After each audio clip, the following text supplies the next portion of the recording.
Welcome back to Griffonomics, where we conduct financial investigations to define the risk before we look at the reward. Today we're diving into Alphabet Inc., GOGL. And our mission is pretty clear. We need to rapidly distill the core investment conflict here because the company is making, well, the most expensive technological bet in its history. We are at a truly pivotal inflection point. Yeah. I mean, for Alphabet, this isn't just about iteration. No. It's a replatforming of the entire business. And the cost of this vertical integration into AI, is just historically significant. It's the price they have to pay to potentially command the next decade of computing. That's it, exactly. And that tension defines the whole investment proposition. So let's just state the central conflict right up front. Alphabet is betting its vertical AI integration. We're talking Gemini and TPUs, and its surging cloud backlog, which is at $155 billion. Right.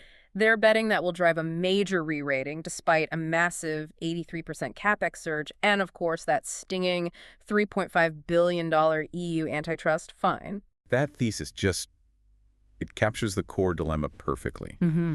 You're seeing phenomenal growth on one side, but then you have infrastructure spending that just makes your eyes water.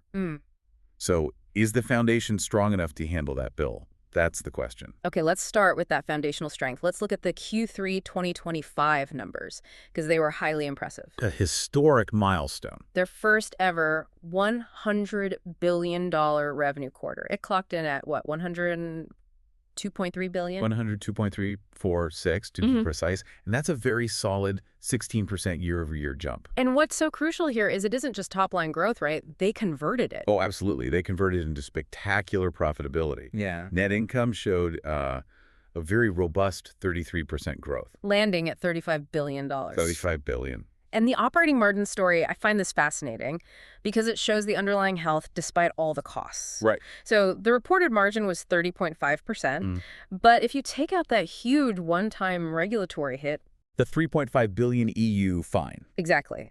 If you exclude that, the underlying margin jumps to a much healthier 33.9%. And that context is everything. Because now we have to turn to the other side of the coin, the spending. This is where the AI build-out moves from aggressive to, well, mind-boggling. It really is. It's the biggest headwind for investors, isn't it? The cost of AI. In Q3 alone, capital expenditure grew by an 83% year-over-year surge. Hitting $24 billion in one quarter. And that wasn't a one-off. Management aggressively raised their full-year CapEx guidance. To an enormous range, $91 to $93 billion. You know, to put that in perspective, that's like the infrastructure spending of a small industrialized nation. It is. They are betting hundreds of billions that they must own the physical hardware layer of the entire generative AI future.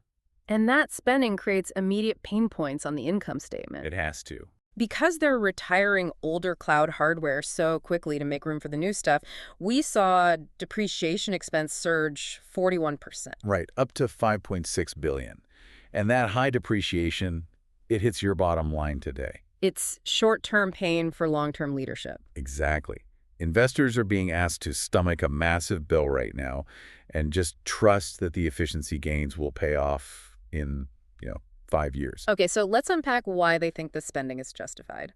It leads us right to their technological moat, vertical AI integration. What that means, in practical terms, is that they control the whole stack, from the silicon chip all the way up to the app you use on your phone. Alphabet is the only large company that does this in AI. The only one. They build the custom chips, the TPUs, they host the cloud services, they train the foundation models like Gemini, and then they deploy it directly into search for billions of people. So if they find an efficiency gain in the hardware, they can immediately translate that to a performance boost in the model. And then roll it out instantly. That synergy is the whole game. Precisely. And that brings us to Gemini itself. The performance metrics are, frankly, astonishing. Gemini 3 Pro is currently topping the El Marina leaderboards. Topping them across text, web development, vision. I mean, it is demonstrably leading the field right now. And this is where it gets really interesting because it goes beyond just benchmarks. You're talking about the vending bench 2 simulation. Exactly. This is where an AI is tasked with running a simulated small business. Yes, and Gemini 3 Pro ended that simulation with $5,478 in its account. Which is just leagues ahead of any competitor. And it wasn't just performing tasks. The research notes specifically said it used relentless negotiating skills. The AI is becoming an autonomous agent. Which brings us to agentic capabilities. We have to mention the internal platform driving this, Google Anti-Gravity. Right, so anti-gravity is the architecture that enables these advanced, proactive behaviors, instead of the AI just answering a question. It's planning multi-step processes. It's executing them, learning, and adjusting its strategy. It's like a proactive assistant, not just an answer box. This is the goal of true agentic AI. And none of this high-level modeling is possible without that custom hardware, the TPUs. The proprietary silicon. Is that 2 times power efficiency and 50% performance delta for inferencing? Is that the real moat? It absolutely is. At Alphabet's scale, the power efficiency alone saves billions, and the performance delta. That determines who gets to market first with better models. And the market sees this advantage. Without a doubt. We saw huge external validation with Anthropic, for instance.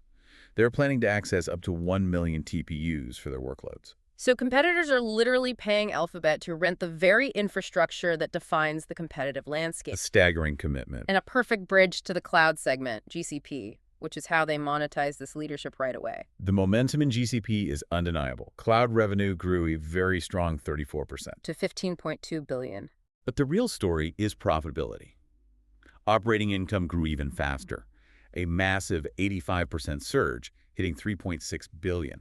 So their operating margin expanded to 23.7%. They're hitting escape velocity there. And the signal for future growth is what really excites the market, that forward commitment. The record $155 billion cloud backlog. $155 billion. That's contracted unbilled revenue. It's primarily for multi-year AI infrastructure deals. It's a massive, sticky revenue floor. And they're reinforcing that position with some aggressive M&A. Let's talk about that enormous $32 billion all-cash Wiz acquisition. Expected to close in 2026, and this is vital. This is strategic defense. Also, Wiz is a cybersecurity platform trusted by over 50% of the Fortune 100. For Google, this isn't just about security.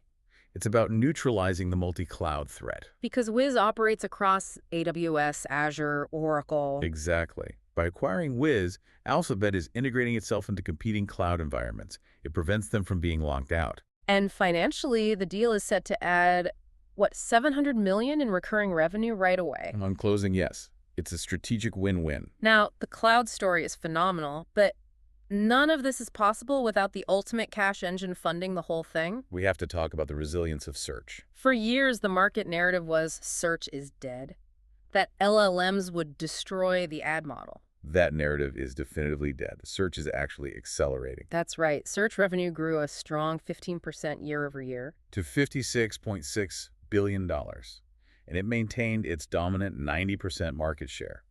This growth is a direct result of AI monetization.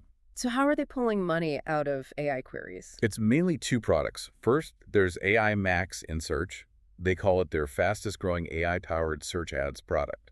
It unlocks billions of new queries, And second is the controversial AI overviews. which are now scaled to 2 billion users. And critically, they're monetizing at roughly the same rate as traditional search. The sky did not fall. And the user engagement metrics back this up. Conversational search is driving people to stay longer. The average search session length has reportedly increased from 5 minutes to an astonishing 14 minutes. Tripling the time users spend in their ecosystem. And more time means more ads, more data, and deeper integration. It's a virtuous cycle. Then, outside of core search, you have YouTube, their twin engine. There's a significant subscription business there. Over 300 million paid subscribers globally when you combine YouTube Premium and Google One. That is real scale. And even on the short-form side, they figured out monetization. A key milestone. YouTube Shorts now earn more revenue per watch hour than traditional in-stream content, at least in the U.S. market. So it shows that investment is paying off. It removes a major competitive vulnerability. Okay, so we've covered the growth, the tech moat, the sticky cloud revenue, the resilient cash cow. Let's synthesize the final verdict. What's the consensus investment case? The consensus is certainly bullish. The market views the massive CapEx as a necessary investment, not a crippling liability. Especially when you have their safety net, that $98.5 billion cash reserve. Right. It affords them unparalleled flexibility. So the consensus remains a strong buy rating. With an expected, 20+% upside potential, the target is around $360 a share. But we came here to define the risk. So beyond the astronomical CapEx, what are the core structural risks we have to weigh against that? Okay, number one is regulatory pain. It's structural and it's recurring. That $3.5 billion EU fine for the ad exchange is a perfect example. It confirms the headaches are persistent, especially in Europe. And while that specific ad network segment is declining, it's only about 7% of revenue, the fine is a tax on operations. It's a warning. And the second major risk is still that long-term search uncertainty. Even with the strong monetization of AI overviews, the risk remains.